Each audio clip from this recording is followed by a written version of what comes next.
یہ کہانی ہے میری دادی اماں کے گھر کی۔ دادی اماں کا گھر گاؤں میں تھا۔ مٹی کا بہت بڑا گھر تھا، بہت بڑا صحن تھا، اور اس صحن میں ایک بہت بڑا اور گھنا درخت بھی لگا ہوا تھا، نیم کا درخت۔ اس درخت کے ساتھ ایک جھولا باندھا ہوا تھا۔ میں جب بھی دادی اماں کے پاس جاتی تھی، میں اس جھولے پر ہمیشہ جھولا جھولتی تھی۔ مجھے وہ جھولا بہت اچھا لگتا تھا۔ کچھ عرصے سے دادی اماں نے وہ جھولا اتار دیا تھا۔ اب جب میں دوبارہ گرمی کی چھٹیوں میں دادی اماں کے پاس رہنے کے لیے گئی تو میں نے ان لوگوں کو یہ کہا کہ میں نے یہاں پر تب رہنا ہے، پہلے مجھے درخت کے ساتھ جھولا باندھ کر دو، میں نے یہاں پر جھولا لینا ہوتا ہے۔ دادی اماں نے مجھے بڑا سمجھایا کہ جھولا کسی وجہ سے اتارا ہے۔ میں نے کہا کہ مجھے وجہ بتائیں کس وجہ سے اتارا ہے۔ ان کا یہ کہنا تھا کہ اس جھولے کے اوپر رات کو جنات جھولا جھولتے ہیں۔ جب ہم لوگوں نے یہاں پر جھولا لگایا ہوا تھا تو جو ہی آدھی رات کا ٹائم ہوتا تھا، ہم لوگ سوئے ہوتے تھے سردی کے موسم میں کمروں کے اندر دروازے بند کر کے، تو باہر سے کھیلنے کی اور ہنسنے کی آوازیں آتی تھی۔ جب ہم لوگ دیکھتے تھے تو باہر جنات کے بچے جنیں جھولے جھول رہی ہوتی تھی۔ اس ڈر سے ہم لوگوں نے جھولا اتار دیا۔ اس کے بعد کبھی بھی ہم لوگوں کو جنات کی آوازیں نہیں آتی۔ ان کی باتیں سن کر میں بہت ہنسی۔ میں نے کہا کہ آپ کون سے دور میں رہتے ہیں، کوئی جنات ونات ایسے نہیں ہوتے، میں آج جھولا خود لگاؤں گی۔ میں نے کیا کیا، اسٹور روم سے جھولا نکال کر وہاں پر اپنے چھوٹے چاچو کے ساتھ مل کر جھولا لگا لیا۔ میں بہت خوش تھی، دوبارہ سے جھولا لگ گیا۔ دادی اماں نے کہا کہ ٹھیک ہے، تم نے جھولا جھولنا ہے، تم جھولو۔ مغرب کے بعد جھولے کو درخت کے اوپر باندھ دینا، جھولا نیچے لٹکنا نہیں چاہیے۔ میں نے کہا کہ ٹھیک ہے، میں ایسا ہی کروں گی۔ میں نے کام شام کروانے کے بعد، چچی کے ساتھ، تائی اماں کے ساتھ کام کروانے کے بعد، میں نے کیا کیا کہ میں نے پھر سے جو جھولا تھا جھولنا شروع کر دیا۔ جس وقت مغرب ہوئی، دادی اماں نے کہا کہ اب جلدی سے جھولا اوپر لٹکا دو۔ میں نے جھولا اوپر باندھ دیا۔ اب میں انتظار کر رہی تھی کہ جس وقت دادی اماں سوئیں گی، چپکے سے پھر جھولا لے لوں گی۔ دادی اماں جلدی سو جایا کرتی تھی کیونکہ انہوں نے تہجد اور فجر کی نماز کے لیے جاگنا ہوتا تھا۔ دادی اماں کا کمرہ بھی الگ تھا۔ میری چھوٹی پھپھو دادی اماں کے پاس ہی سویا کرتی تھی۔ دادی اماں کمرے میں سونے کے لیے چلی گئی۔ ابھی وہاں پر موسم ایسا تھا کہ کمروں کے دروازے کھول کر سب اندر ہی سوتے تھے۔ ابھی صحن میں بھی سونے کا، برآمدے میں سونے کا موسم نہیں آیا تھا۔ ابھی مارچ کا آخری ہفتہ ہی چل رہا تھا۔ بہرحال جیسے ہی 11:30 کا ٹائم ہوا، سب سو گئے تھے تقریباً۔ مجھے بالکل بھی نیند نہیں آ رہی تھی۔ میں اٹھی، باہر آئی تو بڑی ٹھنڈی ہوا چل رہی تھی۔ اتنا پیارا موسم تھا، پورا چاند نکلا ہوا تھا، ٹھنڈی ہوائیں چل رہی تھی۔ تو میں نے سوچا چلو تھوڑا سا جھولا جھولتی ہوں، اگر کوئی جنات ونات ہوتے تو بھلا مجھے بھی تو نظر آتے نا۔ میں فوراً سے چلتی چلتی درخت کے پاس گئی اور میں نے بڑے آرام سے جھولا نیچے اتارا اور اس پر بیٹھ کر جھولا لینے لگ گئی۔ مجھے بہت سکون مل رہا تھا۔ اتنی ٹھنڈی ہوا تھی، چاند کی چاندنی تھی، اور میں اکیلی مٹی کے اس بڑے سے صحن میں جھولا جھول رہی تھی۔ تبھی مجھے ایک دم سے لگا جیسے پیچھے سے کسی نے آ کر مجھے دھکا دیا، جھولے کو تیز کیا، جیسے ہم کسی کو کہتے ہیں کہ مجھے پیچھے سے جھولا دو۔ مجھے واضح طور پر محسوس ہوا مجھے پیچھے سے کسی نے جھولا دیا۔ میں تھوڑی سی ڈر گئی۔ میں نے کہا کون ہے پیچھے؟ میں نے پیچھے پلٹ کر دیکھا، پیچھے تو کوئی بھی نہیں تھا۔ تبھی مجھے ایسا لگنے لگا کہ میرے جھولے کو پھر سے کسی نے تیز کیا ہے۔ میں جھولے کو روکنے کی کوشش کرتی، جھولا اتنا ہی تیز ہو جاتا۔ میں جھولے کو پھر روکنے کی کوشش کرتی، جھولا اتنا ہی تیز ہو جاتا۔ میں تھوڑی سی ڈر گئی۔ اب میں نے آیت کرسی پڑھنا شروع کر دی۔ جیسے میں نے آیت کرسی پڑھنا شروع کی، وہ جھولا آہستہ ہونے لگ گیا، یہاں تک کہ جھولا بالکل رک گیا۔ جیسے جھولا کم ہوا، میں نے چھلانگ لگائی اور میں اندر بھاگ گئی۔ ہاں، میں نے جھولا باندھا نہیں تھا، میں ڈرپوت گئی تھی मुझे नजर तो कोई नहीं आया, लेकिन कोई अनदेखा वजूद झूले को चला जरूर रहा था, तेज कर रहा था। अभी मैं अंदर आकर चारपाई पर लेटी ही थी। मेरी चारपाई खिड़की के पास ही थी। मुझे ऐसा लगा बाहर कोई हंस रहा है। मुझे किसी के हंसने की आवाजें आई। मैंने खुद वो आवाजें सुनी। कोई लड़कियां हंस रही थी। जब मैंने झांक कर देखा, झूले के पास 3 लड़कियां खड़ी थी। उनके बहुत काले चेहरे थे। चांद की इतनी रोशन चांदनी थी कि उनमें सब कुछ साफ दिखाई दे रहा था।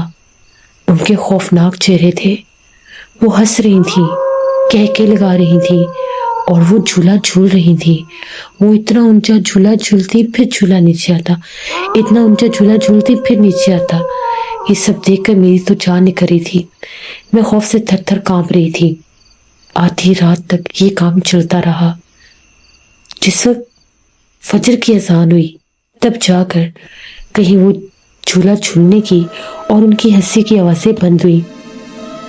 दादी अम्मा को पता चल गया था कि जिन्नात बाहर झूला झूल रहे हैं। मुझे दादी अम्मा का कमरे का दरवाजा खुलने की आवाज आई थी, लेकिन मैं खौफ के मारे बाहर निकली ही नहीं थी। दादी अम्मा ने मुझे सुबह पूछा कि क्या तुम रात को झूले के पास गई थी? मैं डर गई। मैंने कहा कि नहीं दादी अम्मा, आपने तो मुझे मना किया था, मैंने तो झूला बांध दिया था, लेकिन रात को मुझे बाहर से आवाजें जरूर आ रही थी। मैंने भी किसी की आवाजें सुनी थी। ऐसे लग रहा था कि बाहर कोई मौजूद है। दादी अम्मा ने कहा अगर तो तुमने उन्हें देखा है तो तुम्हें यकीन आ गया होगा कि रात को जिन्नात बाहर झूला झूल रहे थे। आइंदा के बाद तुमने यहाँ पर ज्यादा झूला नहीं झूलना, वरना वो जिन्नात तुम्हें भी डराएंगे, नुकसान देंगे। मैंने कहा ठीक है दादी अम्मा, मैं अब ये गलती नहीं करूंगी। मुझे ये था कि मैं अब रात को झूले की तरफ नहीं जाऊंगी, चाहे कुछ भी हो जाए। दिन के वक्त मैं झूला झूलती रही। असर के वक्त ही मैंने झूला ऊपर बांध दिया। दादी अम्मा ने देखा इसने असर के वक्त ही झूला ऊपर बांध दिया है। उन्होंने कहा ठीक किया है। उसी शाम की बात है, एकदम से मौसम खराब हो गया। तेज आंधी चलने लग गई। आंधी इतनी शदीद थी कि झूला पर जो बांधा हुआ था वो झूला खुल गया और झूला जोर जोर से हिलने लग गया। ऐसे लग रहा था कि जैसे झूला कोई झूल रहा है। अब साथ आंधी तूफान का शोर और साथ उस झूले के ऊपर जिन्नात का शोर था। वहां पर 2 लड़कियां थी जो झूले के आसपास चक्कर लगा रही थी, गोल गोल चक्कर लगा रही थी। तूफानी बारिश थी, तूफान था बाहर। उसमें उनके चीखों पुकार और कहके गूंज रहे थे। मैंने भी देखा, दादी अम्मा ने भी देखा। रात का पिछला पहर था। दादी अम्मा ने कहा कि बस ज्यादा इन आवाजों पर गौर न करो, वरना तुम्हारे दिमाग पर असर भी पड़ सकता है।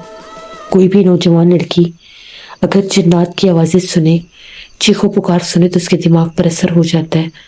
तुम आयतल कुर्सी पढ़ो जितनी पढ़ सकती हो।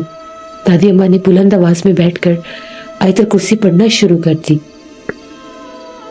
जैसे दादी अम्मा ने आयतल कुर्सी का वर्ड ऊंचा शुरू किया, बाहर से आवाजें आना बंद हो गई, लेकिन झूला अभी भी मुसलसल हिल रहा था। वो आधी रात तक झूला हिलता रहा। पता नहीं रात की किस पहर में बारिश रुकी। हम लोग सो गए। सुबह जब जागे तो झूले के आसपास बेशुमार पैरों के निशान थे। पैरों के निशान पंजानुमा पैरों के निशान थे। मिट्टी का सारा फर्श था। दरख्त के आसपास, झूले के आसपास पंजों के निशान थे, जिन्हें देखकर मैं बहुत ज्यादा डर गई। मैंने दादी अम्मा से कहा मुझे झूला नहीं लेना, बेशक यहाँ से झूला उतार दे। मैंने जो कुछ रात को देखा है उसके बाद मैं इस झूले पर बैठना भी नहीं चाहती। दादी अम्मा ने कहा कि बिल्कुल ठीक है, झूले को अभी उतरवा देती हूँ मैं। मेरे छोटे चाचू ने झूला जैसे ऊपर चढ़कर झूला उतारने लगे, एक तरफ से खोला, दूसरी तरफ से भी खोल ही रहे थे, उनको किसी ने ऊपर से नीचे धक्का दे दिया। उन बेचारों को बहुत ज्यादा चोटें लगी। अब वो झूला एक तरफ से तो खुला हुआ था, दूसरी तरफ से हम तो दरख्त पर चढ़ नहीं सकते थे, खासा ऊंचा बांधा हुआ था। चाचू भी गिर गए। दादी अम्मा ने कहा कि झूले के पास ना जाना, वो मखलूकात इस झूले के आसपास ही मौजूद हैं। अब वो झूला एक तरफ से खुला हुआ था, एक तरफ से बंधा हुआ था, लटक रहा था। दादी अम्मा ने उसे जाकर दरख्त के आसपास लपेट दिया। दादी अम्मा जैसे उसको लपेट कर आई, एकदम से वो पूरा चक्कर, वो रस्सी वाज़े तौर पर ऐसे लगा किसी ने पकड़कर खोल दी है। अभी दादी अम्मा बरामदे तक भी नहीं पहुंची थी, उन्होंने 3 से 4 गिरें लगाई थी। वो गिरें कैसे खुली, कैसे झूला खुद ब खुद खुल गया। दादी अम्मा को ये लगा कि शायद मैंने सही से गिरा नहीं लगाई। वो फिर से जाने लगी तो एकदम से रुक गई। उनको दरख्त के पास से एक आवाज आई, बड़ी शदीद खौफनाक घुर्राने की आवाज। दादी अम्मा समझ गई कि इस वक्त इसके आसपास जिन्नात मौजूद हैं जो रात पर यहाँ पर झूला झूलते हैं। दादी अम्मा फौरन से पीछे हट गई। उसी वक्त दादी अम्मा ने गांव के मौलवी साहब को बुलवाया। मौलवी साहब आए, वो पढ़ाइयाँ भी करते थे, जिन्नात के अमलियात भी करते थे। वो जब आए उन्हें सारी बात बताई गई। मौलवी साहब ने कहा कि भी झूला खोलने की गलती नहीं करनी, कुछ दिन झूला बंधा रहे। 7 दिन के बाद इस झूले के साथ मैं एक तावीज दूंगा, वो बांध देना। जिन्नात इसे झूलना छोड़ देंगे और फिर इसको उतार के रखना है। अभी अगर इसको उतारेंगे तो जिन्नात आपको नुकसान देंगे। जो भी झूले के पास जाएगा उसे बहुत सख्त नुकसान होगा। अभी इस झूले को ऐसे ही छोड़ दें। उसी रात की बात है, आधी रात का टाइम हुआ, फिर से हंसने की आवाज़ें, झूला झूलने की आवाज़ें। अब हम लोग हैरान थे कि झूला तो खुला हुआ है एक साइड से, इसको कोई झूल कैसे सकता है। हम लोग तो डर के मारे बाहर भी नहीं थे देखते। मौलवी साहब मना करके गए थे कि कोई आवाज़ आई। अब आप लोगों ने उन्हें देखना भी नहीं है, देखने की भी गलती नहीं करनी, जो देखेगा आज से सदा हो जाएगा। रात भर बाहर से शोर शराबा कह के गूंज रहे थे। खौफ के मारे हम लोगों ने कब्रों के दरवाजे भी बंद कर लिए। सुबह जब जागे तो झूला बांधा हुआ था, बिल्कुल हूबहू वैसे जैसे पहले दिन मैंने बनवाया था। सब डर गए उसे देखकर। वही आसपास बेतहाशा पंजों के निशान। 7 दिन पूरे हो गए। हर रात वहां पर जिन्नात झूला झूलते थे, शोर मचाते थे। आफतें आती थी, चुड़ैलें आती थी झूला झूलने के लिए, हंसती थी, खेलती थी। उनके कह के उनकी आवाज़ें गूंजती थी। और अभी उन्होंने किसी को नुकसान नहीं दिया था, ना वो किसी को डराती थी, ना कोई आवाज़, सिर्फ झूला झूलती थी। झूले के पास किसी को जाने नहीं देती थी। 7 दिन के बाद मौलवी साहब आए। मौलवी साहब ने एक हिसार किया और ऊपर तावीज़ बांध दिया और कहा कि अब ये झूला खोल दें। झूले को खोल दिया। खोल के उसको स्टोर रूम के अंदर रखवा दिया गया। उसके बाद रात को दरख्त के पास से रोने की आवाज़ें आई, बहुत डरावनी रोने की आवाज़ें आई। दरख्त के ऊपर भी एक तावीज़ था, लेकिन वो जिन्नात चुड़ैलें आफतें नजर नहीं आई। 3 दिन वहां से रोने की आवाज़ें आती रही। चौथे दिन वो भी आना बंद हो गई। सब ने अल्लाह का शुक्र अदा किया। मौलवी साहब आए, उन्होंने पढ़ाई की। उन्होंने कहा कि वो जिन्नात जो रात पर यहाँ पर झूला झूलते थे, अब इस तावीज़ और हिसार की वजह से यहाँ पर दोबारा नहीं आ सकते। दोबारा गलती से भी इस झूले को नहीं बांधना। अगर आप झूले को बांधेंगे, जो भी झूले पर बैठेगा, जो भी झूला झूलेगा, जिन्नात उस पर हावी हो जाएंगे और हो सकता है फिर सारी जिंदगी उस इंसान को ना छोड़े। दादी अम्मा ने उस झूले को उठवा कर खुद अपने हाथों से जला दिया कि ना वो झूला रहे, ना ही उसको कोई झूले, ना ही उसके कोई करीब आए। तो ये एक कहानी थी मेरी जिंदगी की, जब मैं अपनी दादी अम्मा के घर जाकर झूला झूलती थी। ना तो मैं वो रात भूल सकती हूँ और ना ही वो मंजर भूल सकती हूँ जब मैंने उस झूले के पास उन खौफनाक चेहरे वाली मखलूकात को देखा था। कभी भी शाम के वक्त झूला नहीं झूलना चाहिए। शाम के वक्त झूले के आसपास भूत प्रेत और जिन्नात मौजूद होते हैं। बहुत शुक्रिया आलिया आपका। जैसे ये बात बिल्कुल ठीक है। शाम के बाद, मगरिब के बाद जो लोग झूला झूलते हैं उनको फिर कभी कभार जिन्नात तंग भी करते हैं। अक्सर बच्चे डर जाते हैं जो पार्क्स में जाते हैं और अक्सर रात के वक्त झूला झूलते हैं, स्विंग्स लेते हैं, उनके ऊपर अक्सर असरात हो जाते हैं। वो बच्चे बीमार रहने लग जाते हैं, चिड़चिड़े हो जाते हैं, जिद्दी हो जाते हैं, रोने लग जाते हैं। उनके ऊपर वो जिन्नात के असरात होते हैं। इसीलिए कहते हैं कि कभी भी अगर आप मगरिब के बाद या रात के वक्त पार्क में जाएं तो स्विंग्स नहीं लेने चाहिए। अपनी हिफाजत खुद करनी चाहिए। ये थी रात की कहानियों की न्यू एपिसोड। आई होप आप लोगों को अच्छी लगी होगी। जो लोग चैनल को विजिट कर रहे हैं, अभी तक सब्सक्राइब नहीं किया तो डू सब्सक्राइब माई चैनल। इंशाल्लाह ताला परसों फिर मुलाकात होगी किसी नई हॉरर स्टोरी में। Thank you for listening my stories. Stay tune. Allah Hafiz.